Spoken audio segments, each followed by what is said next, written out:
안녕하세요. 사이퍼 인사드립니다. 9월 19일 공개방송 진행하고 있습니다. 멤버십 가입하지 마시고요. 가끔 이렇게 시간이 될 때 공개방송 진행하겠습니다. 댓글이 중지가 되었는데 이게 알아보니까 좀 에러가 난 것 같아요. 그래서 제가 댓글을 막는다 이렇게 오해하지 마시고요. 일단은 오늘은 지금 비트코인 흐름, 그 다음에 XRP, ETF 관련해서 간략하게 말씀드리려고 그러는데요. 아마 공개방에서 말씀드렸을 거예요. 23년도부터 이렇게 장난질을 쳤을 때 세력들이, 기관들이죠, 이런 식으로 빠질 가능성을 봤는데, 오늘 기준으로 봤을 때는 대충 닫는다 그러면 16% 빠지면 이제 98,000불 정도 되는데요. 98,000 한 중반 정도 되는데 여기까지 오지 않을 가능성이 좀 높아지지 않았나 그렇게 생각을 하는 게, 일단은 23, 24로 봤을 때는 뭐 지금도 가능성이 열려 있습니다. 열려 있는데 지금 보시면 13년도부터 13, 17, 20일까지 거의 지금 패턴이 비슷해요. 그러니까 무슨 말이냐면 하나만 보여드리면은 이런 식으로 어쨌든 간에 강세 지선을 여기 찍었죠. 이렇게 올라오면서 여기서 찍고요. 그 다음에 상승하는 그림이 나온다 이러면서 여기 더블탑을 찍었었죠. 하나만 더 보여드리면은 여기도 마찬가지로 이렇게 상승이 나오다가 9월 달에 한번 다시 하락이 나오고 상승하면서 시즌이 마무리됐다. 여기도 마찬가지고요. 그래서 23, 24로 봤을 때는 이렇게 여전히 열려 있습니다. 가능성. 그러니까 정말로 월스트 시나리오 본다 그러면은 오늘 기준 한 98,500불 정도로 볼 수가 있지만 여기서 보면은 그냥 이런 그림이 나올 확률이 더 높지 않나 이렇게 보고 있어요. 이렇게 남은 2주 동안에 이렇게 가다가 살짝 강세 지지선을 테스트를 하고 이렇게 가는 그림, 그러면서 시즌이 종료된다, 이렇게 저는 더 가능성이 점점 높아지지 않나 이렇게 보고 있고요. 같은 시기에 어쨌냐, 월스 시나리오 봤을 때도요, 23년도 같은 경우에도 이런 식으로 살짝 하락이 나왔다가 결국 알트들도 크게 갔었고요. 작년 같은 경우에 11월이었죠. 그러니까 정확하게 알트들이 더 크게 달리는 시기가 10월이 될지 11월이 될지는 저도 모른다. 하지만 여전히 큰 알트장 이렇게 큰 상승이 나오는 구간은 여전히 남아있다라고 저는 보고 있습니다.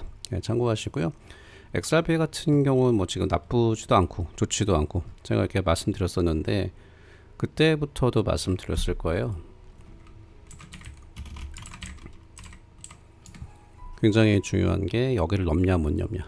여전히 못 넘고 있죠. 그래서 이번에도 여기를 넘는지 이 정골을 뚫는지 안 뚫는지가 굉장히 중요하다고 보고 있고요. 주봉으로 봤을 때는 지금 나쁘지 않습니다. 5일선이랑 21선이라 이렇게 상승이 나오고 있고요. 크로스가 돼가지고, 근데 이제 날봉으로 본다 그러면 조금 힘이 아직 부족한 상황이다 이렇게 보실 수가 있습니다. 하나의 지금 변수는 뭐냐면은 이더리움입니다. 이더리움 같은 경우 계속 백테스팅을 쭉 해보면은 결국은 이 강세지선에 닿고 가는 경향이 분명히 존재해요. 그래서 물론 이렇게 선을 맞으면서 이런 식으로 추가로 계속 상승이 나올 수가 있지만, 만약에 하락이 나온다 그러면은 여기까지는 아니죠. 왜냐하면 지금 강세지선도 가파르게 오르기 때문에. 그래서 한 하락이 나온다 그러면은 대충 한 3,700, 800불 이 정도까지도 한번 하락이 나올 가능성이 존재하지 않나 저는 그렇게 생각합니다. 그래서 변수가 뭐냐면은 이더리움이 하락이 나온다 그러면은 알트들도 영향을 좀 받을 거라 생각을 해요. 그래서 전반적으로 분위기가 나쁘지 않지만 지금 가장 큰 변수는 이더리움이다 이렇게 말씀을 드리고요. 9월 1일부터 말씀드렸던 것처럼 현재 이더 대비 알트들이 강합니다. 1, 2, 3, 4, 4주 정도 강하고 있고요. 저는 이 기준이 이 백테스팅을 쭉 해보면은 결국은 비트코인 같은 경우 10월 아니면 11월에는 반드시 높아지는 게 확실히 100%입니다. 제가 100% 말 잘 안 쓰는데 거의 100%라고 말하는 거는 그만큼 제가 나름대로 개인적으로는 충분히 가능성이 아주 높기 때문에 제가 100%라고 말씀드렸는데, 조금 실수한 게 때문에 100%는 사실상 없습니다. 근데 제 기준은 이제 100%다라고 말씀드리는 게, 비트코인은 10월이나 12월 되면 다시 큰 상승이 좀 나올 거라고 봐요. 근데 그게 많은 분들이 생각하는 뭐 20만 불제 이런 거는 절대 아니다. 하지만 여전히 상승은 남아있다. 이런 식으로 한번 살짝 조정받고 가거나, 안 좋으면은 여기 52평을 맞고 가거나 둘 중에 하나지만 결국은 상승이 나오면서 알트들도 더 크게 간다. 그 관점에는 변화가 없습니다. 주봉으로 봤을 때 이렇게 좀 4주 연속이고요. 남은 한 9월 안에는 좀 더 갈 거라고 생각을 해요. 근데 정리를 해보겠습니다.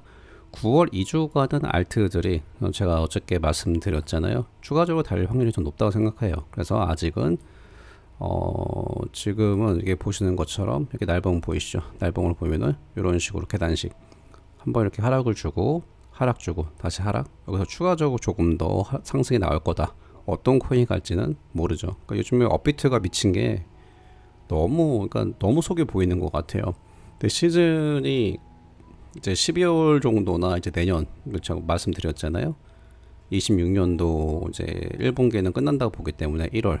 근데 업비트는 진짜 가면 갈수록 답이 없는 것 같습니다. 정말로요.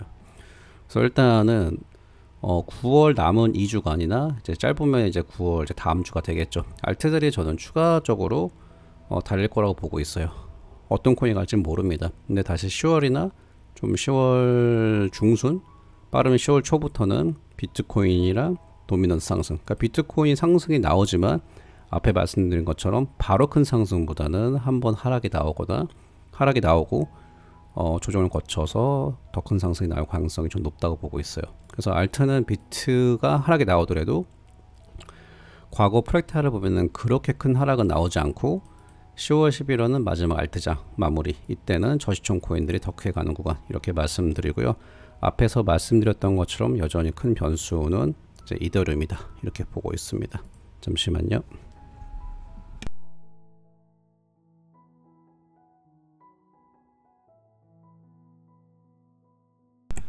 저번에 말씀드렸었는데요. 이제 렉스 오스프레이 도치 ETF가 거래량을 보시면은 580만 달러 정도가 나왔죠. 그 다음에 XRP 같은 경우는 XRPR이라고 턴오버 이제 거래량인데요. 2,464만 2천 달러가 나왔습니다. 근데 제가 이거를 그 전부터 계속 보고 있었는데 엄밀히 따지면은 이게 100% 현물 ETF가 아니에요. 반쪽짜리라고 보시면 됩니다. 그 이유가 가장 간략하게 설명드리면은 두 가지인데요. 첫 번째로는 파생 상품이랑 스와핑이 가능하기 때문에 이거를 퓨어한 스팟이라 보기가 힘들고, 그리고 두 번째로는 이런 변형을 줬기 때문에, 기출을 변형했기 때문에 이렇게 지금 SEC에서 빨리 이렇게 ETF가 가능한 거예요. 여기도 마찬가지거든요. 그래서 이것도 좀 여전히 좀 분석 중이다. 얼마큼 영향을 줄 건지. 그 제가 말씀드렸던 게 프랭클 템플턴이 가장 규모가 크기 때문에 이걸 좀 지켜본다 그랬잖아요. 11월 14일.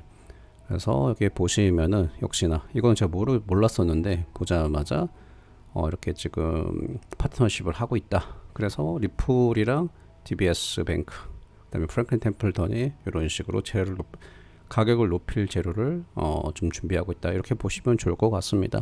그래서 일단은 첫 번째로는 이게 생각보다 큰 도움을 못 줬다. 일단 여기까지는 말씀을 드리고 있습니다. 뭐 가격이 그대로 반응을 하는 거니까요. 그래서 여기서도 결국 나중에 어떤 녀석들이 빠져나갈지, 어떤 것들이 계속 머물지, 이걸 지켜보면 좋을 것 같아요.